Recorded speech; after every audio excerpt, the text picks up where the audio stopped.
What's good, everybody? It's your man Big Dom coming live and at you on the True Players Podcast episode, hitting you with the in-your-face, unedited, straight, blunt talk about sports, finances, relationships, current events, and many other topics along the way. Check out my next episode.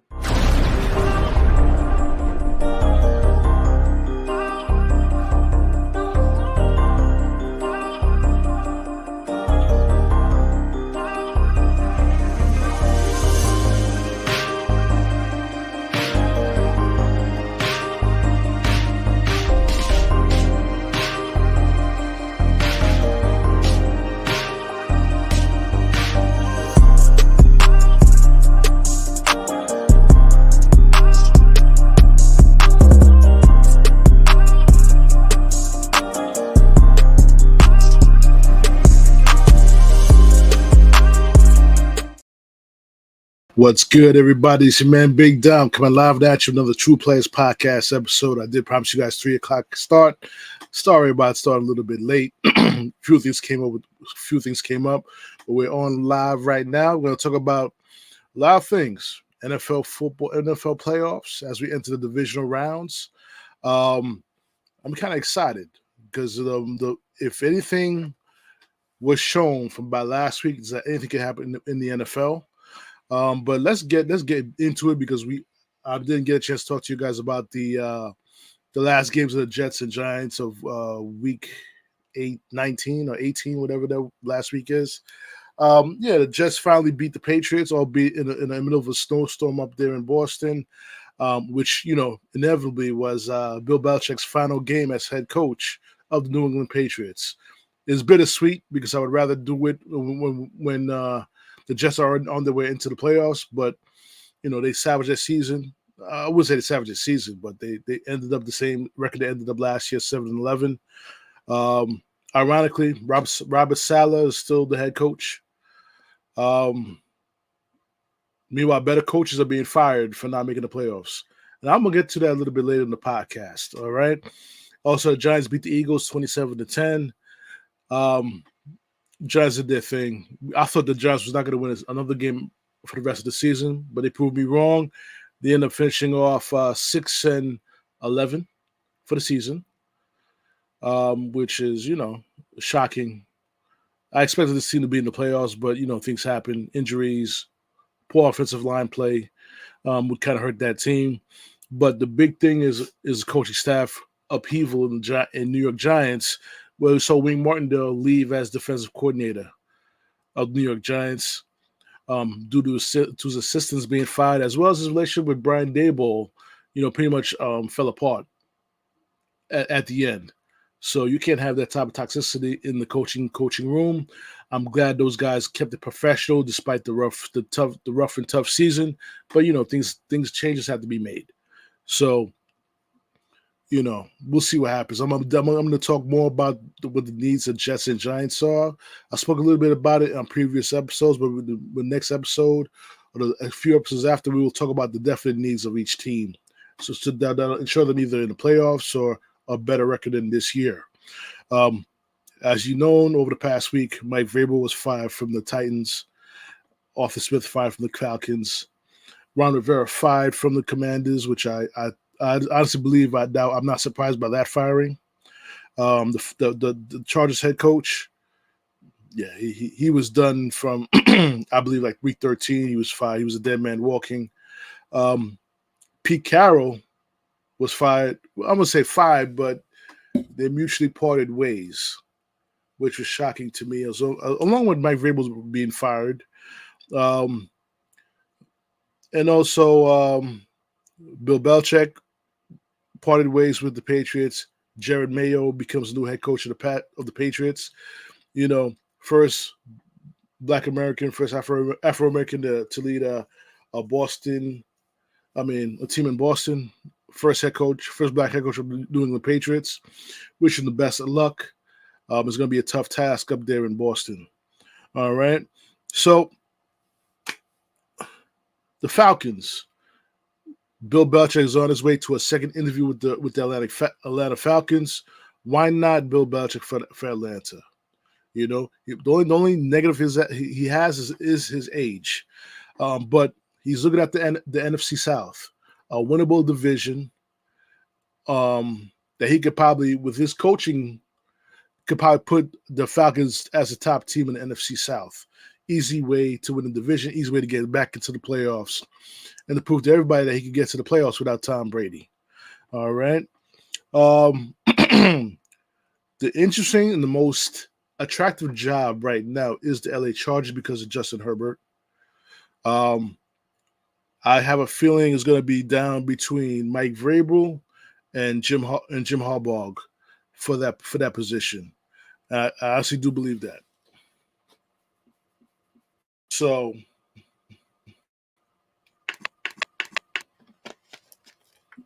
again, I do apologize. My camera is out. Technical difficulties do happen. So hold on 1 second, guys.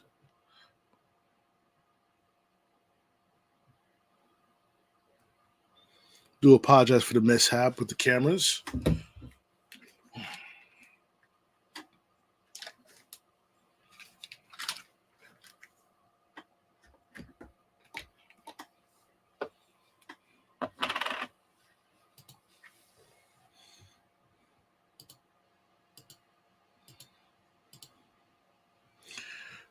So give me 1 second, guys. Oh, man.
As we're back, guys. As we're back, guys, on the podcast. Sorry about that little technical difficulties with the camera, so we're going to do it this way for the time being as we continue on with the podcast. All right. So, like I was saying, the most attractive job is the LA Chargers. Justin Herbert. I think the favorites are going to be Mike Vrabel and Jim Harbaugh. I think by the end of the day, I thoroughly believe that Jim Harbaugh will come back into the NFL and coach the LA Chargers. I don't see him going to the Commanders. I definitely don't see him going to Seattle. I think Seattle, they already selected their the replacement for Pete Carroll. It's a former assistant in Dan Quinn. So I think Dan Quinn's going to be the head coach of the Seahawks. He's going to leave the Cowboys in the mess that the Cowboys are. He's going to leave there and lead a new team. His second head coaching job as head coach of the Seattle Seahawks. Now let's get back to the games at hand, ladies and gentlemen. I want to talk about the few upsets here. The Texans versus the Browns. I thought Joe Flacco. I was rooting for him, but his run ended when he lost to C.J. Stroud and the Texans, 45-14. The Texans did a hell of a job on defense, pressuring Flacco, taking advantage of the offensive line play of the Browns, which did not give Flacco a lot of time to throw the football, and thus he threw a couple of interceptions, and thus costing Cleveland the ability to move further up in the division playoffs, and which kind of it's shocking because of the defense of the Cleveland Browns, which is top 5 of the NFL. didn't do their job against C.J. Stroud. I thought they would give him some problems, but they got killed for 45 points. So the Texans now they move on. So we go over to the next game I want to talk about is the Chiefs and the Dolphins. Um, Listen, guys, Miami had no chance winning in Kansas City with sub-zero weather. No chance in hell, and it's Miami's fault. They had the division in their hands. All they had to do is win one game against Buffalo, and they would have had the division and thus avoiding this situation. But they faltered like they did the year before, and now they're out of the playoffs, 26-7 under the Chiefs, and we go. Miami's back fishing along with the Jets. All right. So now we go into the biggest upset, but I don't think it's a big upset. All you Cowboy fans are constantly being let down by your football team. Constantly being let down. Team that touted a top 10 defense, top 10 offense. I think top 5 offense, to be honest with you. And you guys get up and lose to Jordan Love and the Green Bay Packers in your home field. In your home field. To the point that there was rumblings that Jerry Jones may replace Mike McCarthy with Bill Belichick when they heard Bill Belichick was free. And, luckily enough, he didn't make an impulsive decision, Jerry Jones, and he kept Mike McCarthy. Mike McCarthy's on the hot seat starting this offseason. If this team does not make it to the Super Bowl, I think Mike McCarthy is done, especially when he lost against Aaron Rodgers' understudy in Jordan Love. That's not cool. And also it's a stain on Rodgers' legacy because Rodgers left that team to go to the Jets, my Jets, and his team and the Packers ended up in the playoffs and not the New York Jets. I know injuries happen, but still, you get what I'm saying.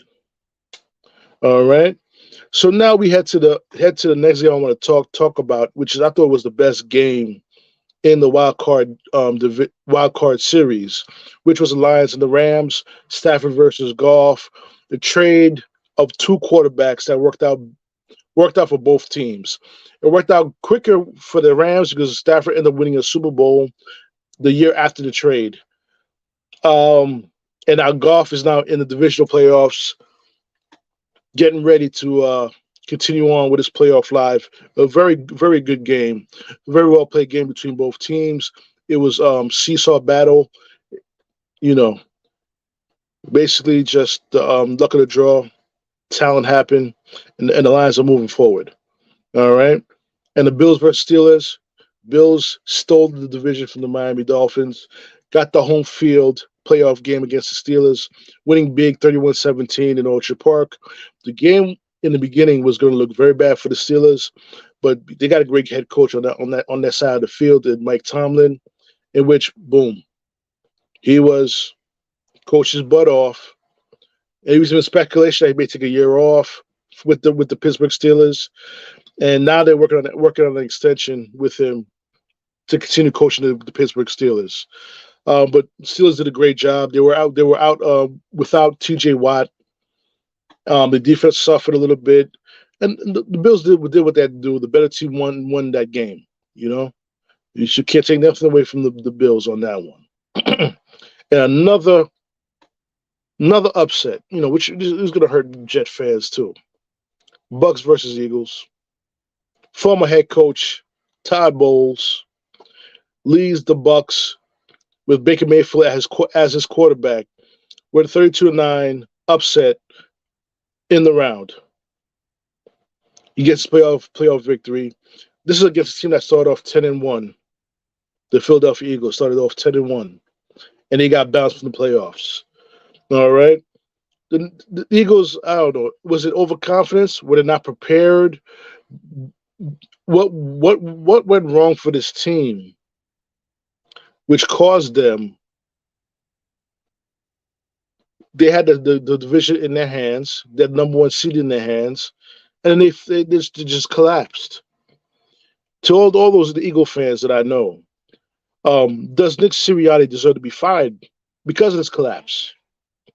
That's a question, that most likely not going to be answered.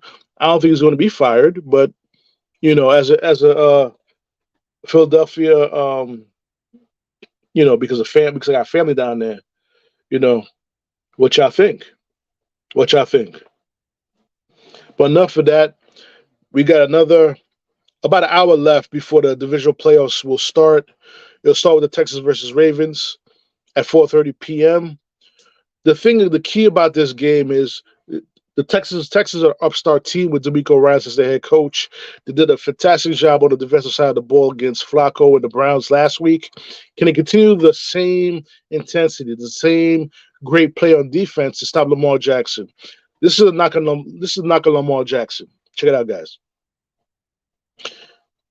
He's a great regular season quarterback, but has not got it done in the playoffs.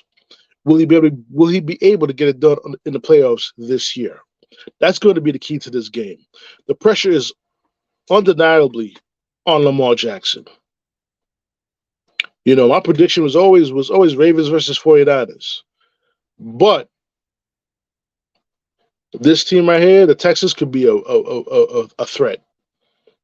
The young quarterback, the young Osaka team, the head coach could be a very big threat to the Ravens.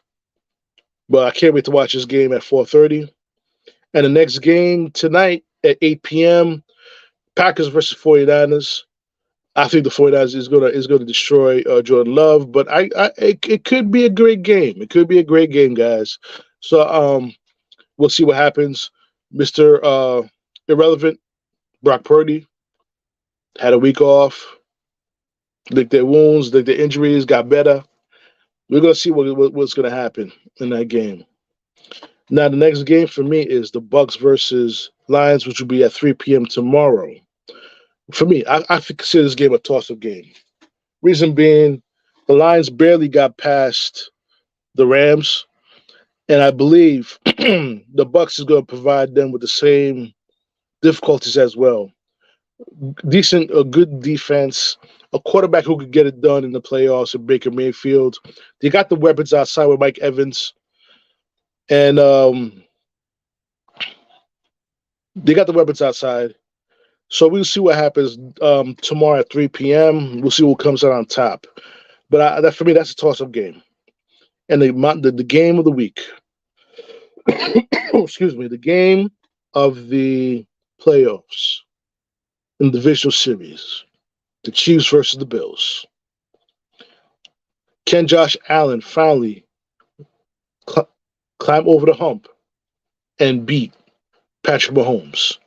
He has everything in his favor right now after firing Ken Dorsey as offense coordinator. The Bills came back and won a division. They got home field advantage for this reason, to take on the Chiefs. For this very reason. Buffalo got robbed. Last time they faced the Chiefs, they got robbed because of a poor call by the referees in Arrowhead Stadium. It seems like the Kansas City Chiefs always seems to get the assist from the referees. But if I was a betting man, I'm going to bet that Josh Allen will finally get to the AFC Championship game and beat the Kansas City Chiefs tomorrow. That's what I'm going to bet on.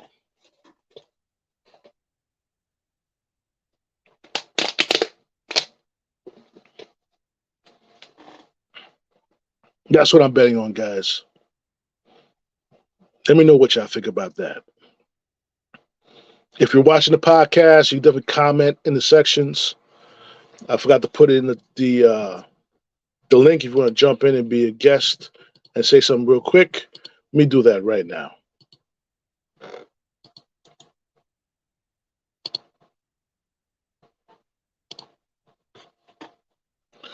As you see, it's up there. If you want to join the podcast, definitely jump in. Because now we're about to transition over to NBA. We're going to transition over to New York Knicks basketball. The last time we spoke about New York Knicks basketball, I had Matthew from Jacobin Sports Show and Knicks Believe Pod on the podcast joining me. We discussed the trade. At the time, I did not like the trade. at the time. However, after seeing how the team is playing, 7-2 with OG Anunoby in the lineup, I'm starting to love the trade now because it was like you found a part that actually fit everything. The coach's system, the team dynamic. This player fit the hole that they were missing for a long time. As much as I hate letting go of IQ and RJ Barrett, but you gotta call a spade and realize that yeah, this guy really fit the hole that they really needed. Um, the Knicks defeated the Wizards on Thursday in a very close game, off a um, back to back. Very close game to the Wizards, 113 to 109. 41 points by Jalen Brunson, who continues to play MVP type level of basketball at the point guard position, at the lead guard position. There's no such thing as point guard anymore, but a lead guard position. But he was hobbling throughout the game, and this is a situation where the trade of IQ and the trade of IQ is going to hurt because if Brunson goes down for any extended period of time, the Knicks could fall out of this. Because I truly believe, I don't believe as much as Julius Randle has been playing well this season, he's not the guy that can carry a team on his back. I'm sorry, guys, because when shit don't go his way, he's gonna pout to the referees. He's not gonna hustle back on defense. He's just going to stop playing. And I'm gonna give a kudos to one of my favorite Knicks I love to pick on last year, and Isaiah Hartenstein, who stepped in admirably for Mitchell Robinson, who's technically out for the season but could come back. Um, Isaiah Hartenstein has been averaging almost nearly 13 rebounds a game. This guy's playing very well. I think Thibodeau is finally using him properly as a top of the key center who could grab rebounds, be a playmaker at the center position for the other players like the DiFincenzo and McBride and Grimes and all those other players and OG to create plays for those players at the top of the key. You know, like I said, they had a tough loss on Martin Luther King Day against the Magic, which I think the Magic always seems to have their number on Martin Luther King Day. But check it out though. This is the issue. When the Knicks go to the bench, they have a tough time scoring. If Grimes is not hitting his shots, if McBride's not hitting his shots, the Knicks are in trouble. But Jalen's going to be playing 45 minutes a game, even though they've been trying to cut down. Even though they're trying to cut down on the minutes for Jalen and Randall, you got to find another guy that can score off the bench. Got to find him. Also, I'm going to address the rumors too with Quentin Grimes. He's been put up for a trade. His relationship with Tom Thibodeau is not the best right now. I think he also needs a change of scenery where he could really thrive as a basketball player, the way RJ Barrett and IQ are doing over there in Toronto. In which tonight they're making their return tonight at 6:30. So there's going to be a lot of good sports going on in tonight. So I got to catch up on everything. So I want to see what the reaction is when those two guys return to the Garden tonight at 6:30. One last thing I'm going to talk about before we end the podcast, guys. I noticed on Twitter. I noticed on other platforms. I get it. I get you guys don't like RJ Barrett. I'm still a fan of RJ Barrett, but the bashing on this guy needs to stop. He's no longer on the team. You don't have to worry about him anymore. So why do you continue to bash this guy? Especially guys like Carmelo Anthony. You're supposed to be a freaking Knick. You're supposed to support the guy. You basically said the man is bland. The Knicks fans don't like him because he's bland. He shows no emotion. He's a baller. He's a guy that displays ball. He ain't worry about the other extra shit, all that stuff that goes on around him. He just wants to play ball. That's the only knock on RJ. He doesn't show enough emotion. For me, I'm more concerned about him getting his 25 and 5. 20 points, 5 rebounds, and 5 assists per game. As you guys notice, in Toronto, his rebounding has gone up. I believe his assist has gone up too. Even though they lost Pascal, they lost Pascal Siakam through a trade. You understand what I'm saying?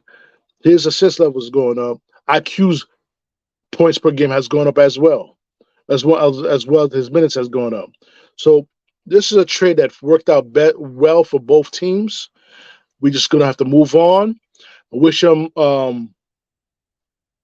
give them a standing ovation when they come in tonight at the starting lineup, and wish them well, because you can't take away the fact that they were the building blocks of this turnaround of the Knicks team. Before they came in, the Knicks was perennial losers, winning about 20 to 30 games a season. When they drafted RJ Barrett, they brought in Julius Randle. They started to change the tide of the fortune of the franchise. You can't take that away from them. But it kind of bothers me when you see former players of the Knicks, players who actually were not part of the revival Knicks. They had great seasons with the Knicks, but only went to 2 playoffs, and didn't get where they need to go. Now, if I heard that from Amari Stoudemire, I'll have a different. I'll be much more nicer about it. I wouldn't make a comment about it. But this comes from Melo, who basically wanted to come to the Knicks when he wanted to, and it hurt the entire roster that he could have came into. Had he just waited for free agency, he would have walked into a much better team. But I digress, guys. I digress. But it's great to see you guys. I do apologize for the technical difficulties with the cameras. So I'm glad that I was able to give you a great podcast today. Can't wait to talk to you guys again. You could tell your friends about the podcast, True Players Podcast on YouTube. Like, subscribe, and follow. Follow me on my Facebook page, facebook.com/True Players Dom. I'm all over. I'm on Facebook. I'm on Patreon. Definitely follow me on all those platforms. All right, guys. So you guys enjoy the football games that's going to start right now. I'm gonna definitely catch you guys on the next episode. So on that note, we are out. Big Dom the GM. We're done. I'll see you on the next episode with Joey G. Peace.